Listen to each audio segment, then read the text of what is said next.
Bonjour à tous, à la veille d'un match crucial que le Toulouse Handball va disputer face à la Lanterne Rouge nîmoise, nous avons rencontré Joël Da Silva, le nouvel entraîneur du THB.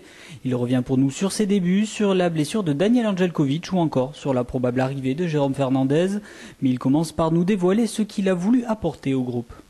Je viens d'une éducation, la valeur du travail, le respect, et donc j'ai essayé de transmettre ça, cette envie de faire abstraction des petits problèmes qu'il pouvait y avoir, parce qu'il y en avait, et il ne faut pas se le cacher. Quand on n'a pas de résultat, les égos des uns et des autres ressortent, et donc forcément c'est difficile. Et moi j'ai redonné un temps de parole à tout le monde, c'est-à-dire que tout le monde avait le droit d'avoir un avis, de donner son avis, de s'exprimer, et après à moi de trier, de filtrer et de remettre une ligne directrice commune, que surtout les joueurs adhèrent. C'est-à-dire que c'était pas Joël Da Silva qui a dit on va faire ça. C'est on décide ensemble qu'est-ce qui est le mieux pour le groupe. Et j'ai trouvé ma place dans le groupe, je leur ai dit de me laisser ma place, je leur ai laissé la leur. Et maintenant aujourd'hui, au gré des entraînements, je vois que ça va de mieux en mieux. Et surtout, moi ce qui m'importait, c'est que les gars ils aient du plaisir à venir s'entraîner. Et aujourd'hui, ils viennent, ils ont le plaisir de se rentraîner et puis surtout, ils restent dans le vestiaire. C'est-à-dire qu'ils restent, ils discutent, ils échangent et surtout ils partent pas au bout dès que l'entraînement est terminé, hop, partir chacun chez soi. Voilà, je vois des mecs partir une demi-heure après. Donc c'est que le vestiaire ça va. Donc si les mecs ils ont envie de rester une demi-heure de plus, j'ai gagné.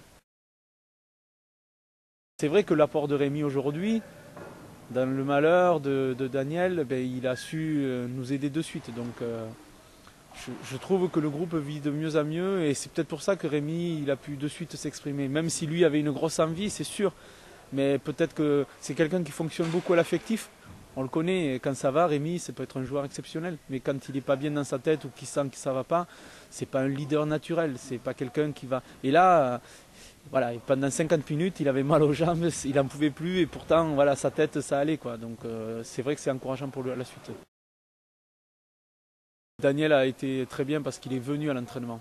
Il est venu, même si lui était en souffrance, pour montrer au groupe que voilà, il était là, qu'il ne lâchait pas le groupe. Et les mecs étaient contents de le voir. Il ne s'est pas isolé. Donc voilà, voilà la classe. Voilà ce genre de joueur qu'on a besoin dans un groupe qui a. Voilà, je suis blessé, mais je viens à l'entraînement. Et donc aujourd'hui, il part à Lyon pour se faire opérer demain matin à 11 h. Voilà, je sais que tous les joueurs sont au courant, je leur ai dit. Voilà, Daniel, par son attitude, a donné de l'énergie.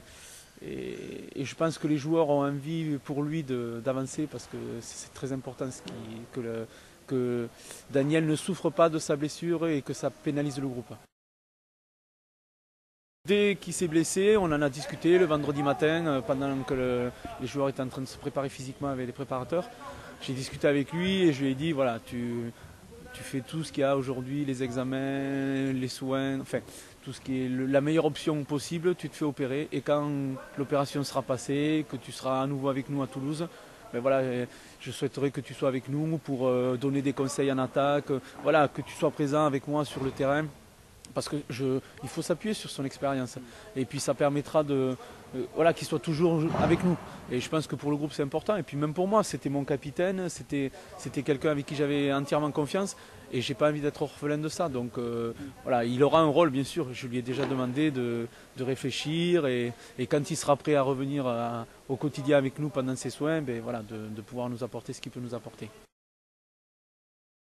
Jérôme était déjà en discussion bien avancée. Le retour de Daniel Arcis, puisqu'il le remplaçait en tant que lui, joker médical, son temps de jeu très limité, à un an des jeux, c'était difficile à vivre, je pense.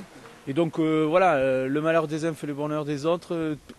Disons que dans cette situation, tout a l'air de bien se pituler, enfin, dans le timing.